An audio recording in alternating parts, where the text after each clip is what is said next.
Y la pregunta que nos hacemos esta noche para iniciar el debate es si este crecimiento, esto es un tema que hemos tocado ya acá en Noticias Entre Políticos de una u otra manera, este crecimiento que reporta el Banco Central de la República Dominicana definitivamente genera bienestar de la población. ¿Cómo es que la gente ve? Vamos a hablar a la gente en términos prácticos, para que la gente entienda cómo es que este crecimiento pues le genera bienestar o no. Bien, yo veo que Valdés Albizu es un actor de primera línea, empeñado siempre en distorsionar esta realidad económica que vive el país. Estamos hablando, según las cifras que él presenta, de un crecimiento en educación, crecimiento económico en educación. No obstante, nosotros sabemos el manejo que se le ha dado a el 4% para la educación en las construcciones de escuelas, con sobrevaluaciones de terrenos y demás, y hasta cuestionamiento en términos de la transparencia que amerita el hecho de que esas escuelas sean construidas y que obviamente pues los recursos sean transparentados. No obstante, el crecimiento en educación se da en términos cualitativos. Cuantitativos es cuando hablamos de cantidades de escuelas, y esto supone entonces lo que ellos plantean como el crecimiento de la construcción. Es más bien el empleo de recursos para las construcciones. Construcciones, obviamente también, que están cuestionadas por el tema de la OISOE y todos los escándalos que nosotros hemos visto que ha estado envuelto este sector importante del Estado, y que no genera ese crecimiento que él está planteando. Que me hablen a mí de crecimiento en educación cuando me hablen en términos cualitativos, de calidad educativa, de competitividad. Pero nos hablan también del crecimiento a través de los combustibles. Sí, el presidente de la República siempre le pedimos respuesta. ¿Por qué no se aplicó la ley de hidrocarburos cuando se decía si sube, sube y si baja, baja? ¿Por qué de alguna manera no se bajaron los precios de los combustibles en proporción a también como iba bajando el barril de petróleo en términos internacionales? Entonces, esos recursos que tanto dijimos, ¿dónde están? Pues ellos lo adjudican como crecimiento. Eso no ha sido más que la segregación, la enajenación de los recursos del Estado para no hacerlo de manera transparente. En este sentido también nosotros queremos decir, ¿cómo es posible que diga el Banco Central que hay un gran crecimiento económico cuando esto no se está reflejando en la calidad de vida de la gente? Que le pregunten a los dominicanos y dominicanas de a pie, a aquellos que están viviendo en carne viva lo que es la miseria por la que están pasando, la cantidad de recursos que les hace falta para producir esa calidad que todos y todas aspiramos, esta gran diferencia económica que existe en los sectores, esta gran brecha económica, esta gran desigualdad. Y me dicen a mí que ahí puede haber un reflejo en el desarrollo humano cuando la calidad de la educación no es la mejor, cuando la calidad en la salud tampoco es la mejor, a propósito de los temas que tenemos hoy en día. Pero que además también tenemos un vertiginoso crecimiento de lo que es la delincuencia en el país. Pero tenemos también una gran tasa de desempleo. Tenemos grandes problemas con la energía eléctrica y los servicios, con el agua potable y demás. Tenemos también un alto crecimiento en lo que es la canasta familiar, en términos de lo que es el poder adquisitivo. Entonces, ¿está reflejado esto en lo que es el desarrollo humano? No lo está, no está reflejado en la población, por lo cual esas cifras, señor Valdés Albizu, trate usted de utilizarla en la medida que entienda y quiera para poder en estos momentos pues ponerle una tela en los ojos a los dominicanos y dominicanas, lo cual no nos lo vamos a calar, porque todo aquel que está sufriendo las miserias en las que le tiene sumergido este gobierno del PLD y de Danilo Medina, a dominicanos y dominicanas de a pie, pues obviamente van a tener una manera, pero muy justa, diríamos, de decirle a usted que está mintiendo en términos de lo que es el reflejo de ese crecimiento económico del cual usted habla, en lo que es la economía de cada uno de esos dominicanos. Bien, yo creo que hay una discusión sumamente histórica respecto al tema del crecimiento económico cuando lo medimos en función del comportamiento y de la distribución de esa economía particular, familiar. Siempre, durante muchos años yo escuchaba el tema de que la economía crece, de que la economía está estable, de que la economía, sobre todas las cosas, respondía a variables que se mantenían en equilibrio. Y durante muchos años, incluso recuerdo en mis épocas primarias de estudiante universitario, recuerdo cuando dimos economía política, recuerdo que uno pues escuchaba siempre a los economistas, y de hecho saludo al mejor economista de este país, al doctor Andy Dowaje, que a veces nos privilegia con su atención. Y él siempre, yo lo escuchaba en diálogo. Siendo yo un joven, ya uno se va haciendo adulto, y por ahí por el año 99-2000, ya en el 2000 siendo yo abogado, siempre tenía esa discusión. Yo decía, pero ¿cómo es que dicen que crece si yo veo que tal o cual cosa no responde a esa ecuación de cómo uno quisiera ver las cosas? Llegada la crisis en el año 2002-2003, yo recuerdo que tenía un negocio emprendiendo de venta de vehículos. Tenía 10 vehículos en el muelle y me llevé un printer de pantalla en el que en ese printer yo tenía que pagar los impuestos en base a un 27 por 1, que fue la prima cuando primero subió, que en ese momento era superintendente de bancos Alberto Atala, y estaba en el Banco Central el señor Fran Prat. Cuando se da el cambio, que llega Malcún, y entonces cambian también en la superintendencia de bancos a Alberto Atala, hoy diputado, se estabiliza y vuelve y sube. Cuando yo me llevo mi printer, decía un pago en base a 27, 28 pesos, el cambio de dólar a peso. Tuve que pagarlo a 57 por 1.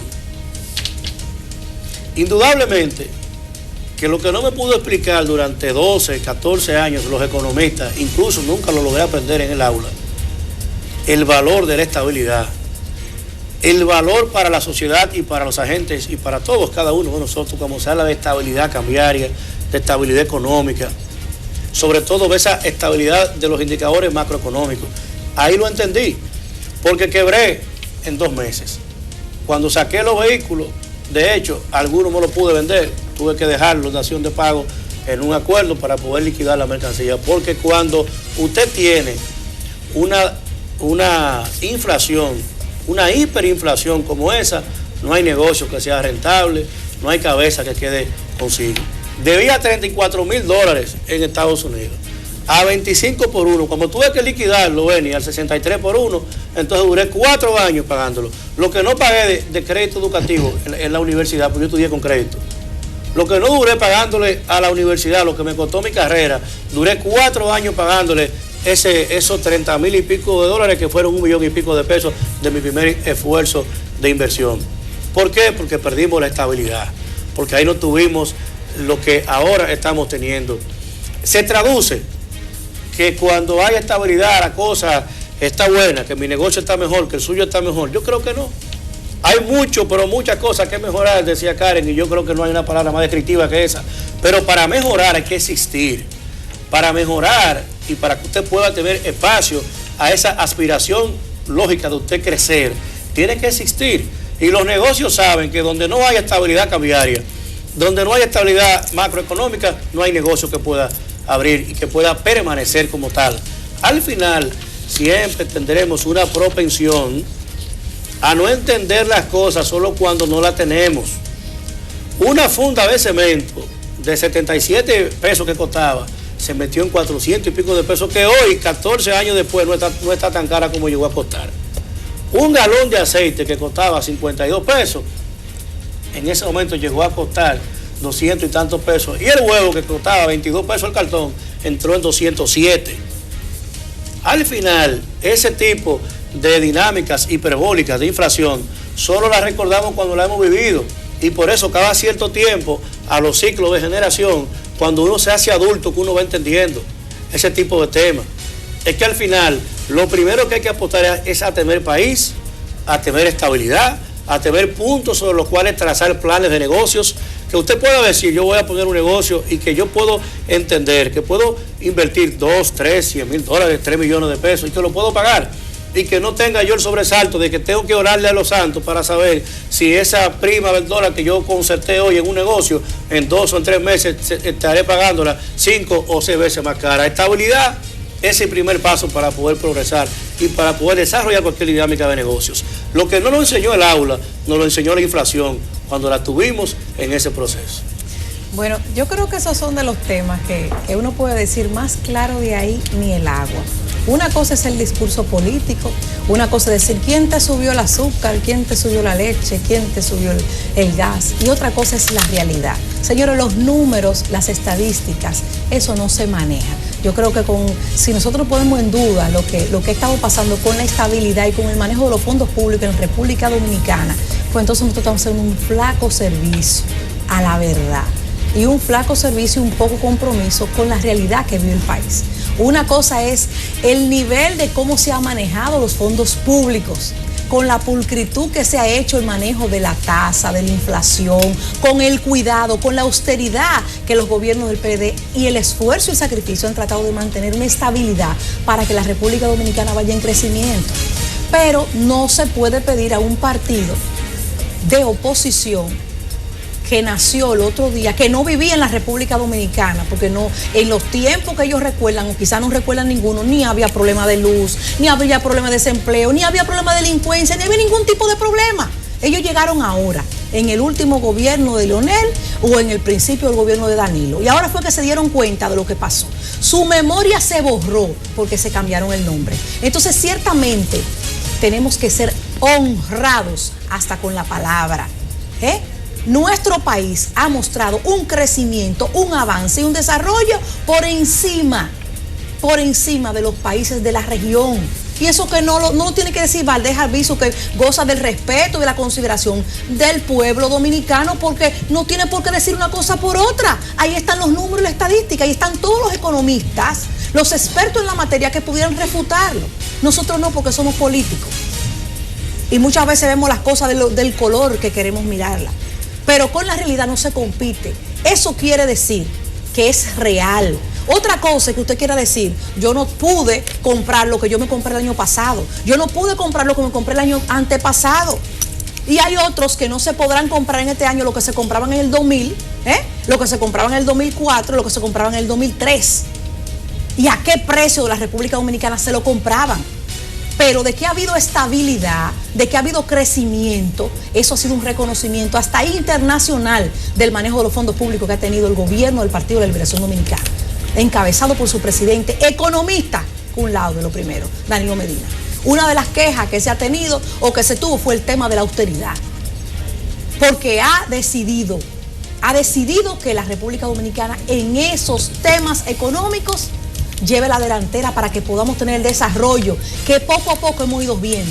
La cantidad de vehículos que hay en la República Dominicana, ¿de quién son? ¿De quién son?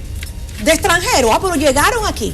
La cantidad de negocios, la cantidad de plazas, la cantidad de edificios, la cantidad de hoteles que se inauguran aquí. Entonces, ¿no generan empleo? De una manera u otra, es cierto que hay desempleo. Claro que hay desempleo y lo ha habido y se aumenta y se disminuye, pero lo hay porque cada vez necesitamos más. Pero también hay personas que se han empleado y muchas personas. Hace 4 años aquí había 2 malls menos de los grandes que hay en este país ahora mismo. Entonces, real y efectivamente, una cosa es que usted quiera hacer un discurso político y otra cosa es que usted quiera pegarse a las estadísticas que no fallan y que no tienen que beneficiar ni perjudicar a nadie. La verdad de los números es la verdad. A usted le guste o no le guste, le convenga o no le convenga. Bueno, hay 2 modelos de cómo hacer política económica, dependiendo del gobierno que sea, el país que sea. Uno que va persiguiendo menor tasa de desempleo, como Estados Unidos, que se dirige mucho por el tema del desempleo, y otro que busca el tema de la inflación, mantener controlada la inflación. En nuestro país hemos estado siempre trabajando por el tema de la inflación, por ser un país que lo que da más servicio que producción. Y efectivamente partimos de las cifras oficiales que da el Banco Central, el gobernador del Banco Central, que no importando que seamos políticos podemos también analizarlas, y algunas de ellas pudiéramos no estar muy de acuerdo con lo que plantea el gobernador, pero hay que partir de las cifras oficiales, en eso estamos de acuerdo. ¿Y qué dicen las cifras oficiales? Bueno, que hay una inflación de 2,3% en este año. Yo creo que casi una deflación. Estamos hablando que casi hay una situación de la caída de los precios tan grande que pudiéramos llegar a la deflación. Entonces lo que hay que ver es cómo manejamos eso y lo paramos, porque efectivamente en la economía la deflación también es negativa para la economía de un país. Otro elemento que podemos ver, que dice el gobernador, parece que está haciendo predicciones a futuro, de que el alza del ITEVI no va a impactar en el tema económico en el país, la estabilidad económica. Yo creo que todavía no es necesario a solo 4 o 5 días del mes, del año, para tú poder analizar ese aspecto. Otro aspecto que analiza también el gobernador del Banco Central es el tema de los recursos públicos en la campaña. Tampoco puede el gobernador, y no es su función, como dije en mi palabra introductoria, de hacer este tipo de análisis, porque él no es un analista político.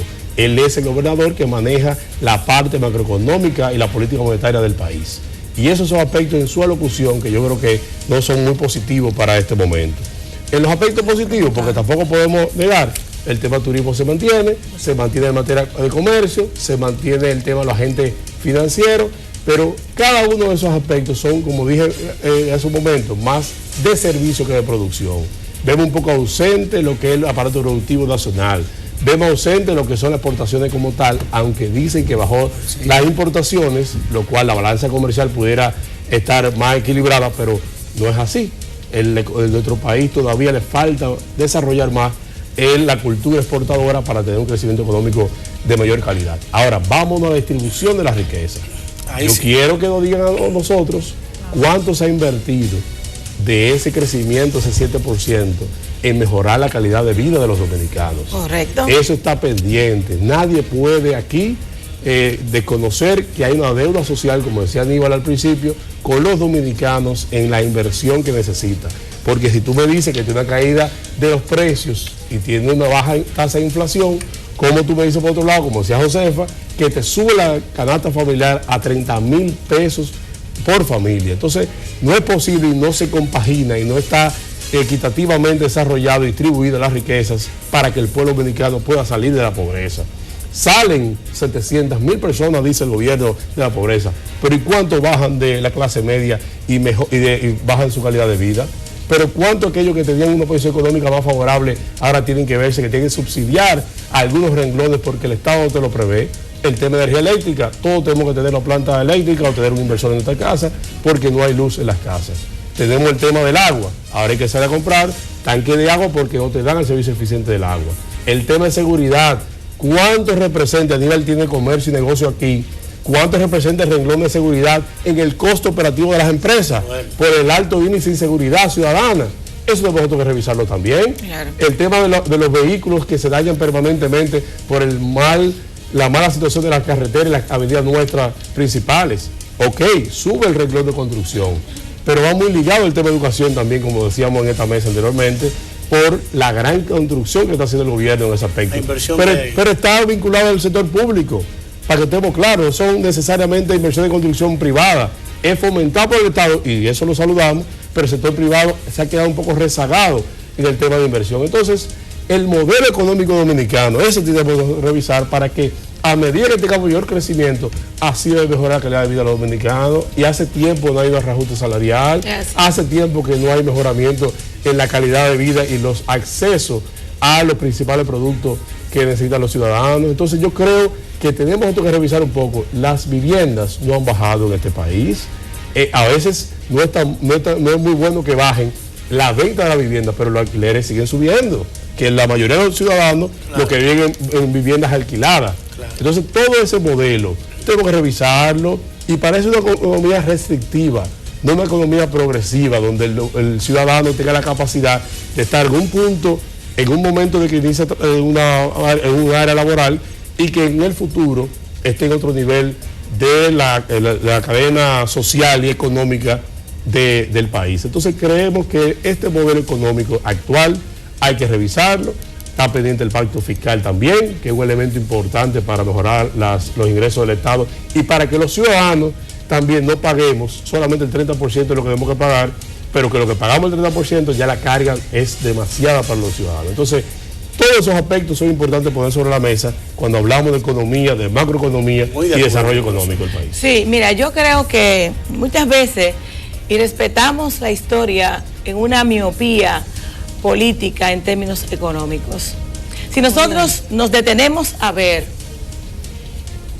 los negocios de la calle El Conde, la emblemática calle del Conde, y nos vemos y vemos también, no queda nada, y vemos también en los 80 bien, el malecón, los negocios productivos que había en el malecón.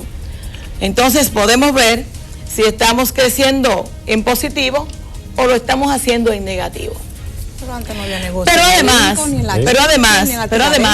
podríamos ver otros negocios que han quebrado precisamente porque no tienen ese sostenimiento adecuado para poder mantenerse dentro de la competencia y la productividad.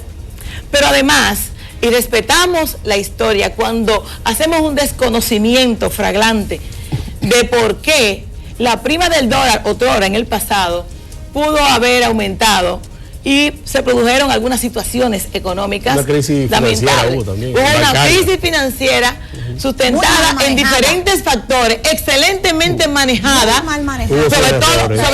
sobre todo con relación a cómo se manejó en la época en otros países, por ejemplo, como Argentina. Y tenemos que recordar la caída de las Torres Gemelas. Tenemos que recordar el que se disparó el barril de petróleo también en aquella época. Y si comparamos cuánto costaba un barril de petróleo en aquel entonces, lo comparamos con ahora, cuánto costó en relación un galón de gasolina, vemos que real y efectivamente ahora las cosas han estado peor y obviamente pues ha habido una fuga de recursos en ese sentido. Pero vimos también el tema del hoyo de Baninter, que fue otro elemento fundamental, y junto con esto una fuga de dólares provocada para tales fines. Pero no te vayas tan lejos. Lo que pasa es que quienes promueven miopía política y económica, entonces hay que recordarle que hubo elementos fundamentales y que recuerda lo que pasó en Argentina. Correcto. En Argentina, precisamente, que se puso en peligro incluso los, que no hay que irse tan lejos, lo que pasó aquí recursos. Lo que pasa es que en la época hubo situaciones por precisamente que el barril de petróleo aumentó en ese entonces y todo lo que ocurrió con la Torre Gemela en Estados Unidos, entonces se refleja. Y el tsunami afectó también. Entonces lo que pasa es que hay que tener conocimiento de causa para poder opinar sobre eso. Hay que tener conocimiento en ese sentido. Y es obvio que por politiquería nada más no que se puede justificar el gran endeudamiento económico que ha producido el presidente Danilo Medina de la República Dominicana, que ha manejado más recursos en 4 años que todos los gobiernos. Y eso es algo que obviamente nosotros tenemos que verlo. Y aún lo quieren justificar de otra manera. Es obvio que los niveles también de corrupción que ha habido en la administración pública pues han dado también sus resultados negativos. Mira, yo por eso, Karen, perdóname, yo por eso hablaba del cambio de modelo económico. Procurador, ¿por qué fue que no le manejaban líneas? Para no tipificar, es un manejo tuyo, Karen, eso es un manejo, eso no fue así. Eso fue otra cosa. Para no tipificar el análisis económico, es una manipulación de la historia. Del 2000-2004 no puede hablar de corrupción en la República Dominicana. Claro que sí que podemos hablar. Ustedes tienen la corrupción comparada peor que ha habido en todo el país de América Latina, hasta tanto de tener un senador y candidato a senador que ha sido catalogado como el más corrupto en todos los países del mundo. O sea que, ¿qué más? Para muestra un botón. Eso es campaña que ustedes hacen. Para que no se quede un elemento importante. Se entretienen en eso, por Dios. Si es campaña, entonces consuélate con eso. Ahí está la realidad. Pero lo positivo, no puede exhibir nada positivo. No te desesperes, Karen, que eso es así. Debe tener argumentos para eso. No me desesperes para nada. El tema del desempleo. Pero lo decimos ahorita, no hay problema.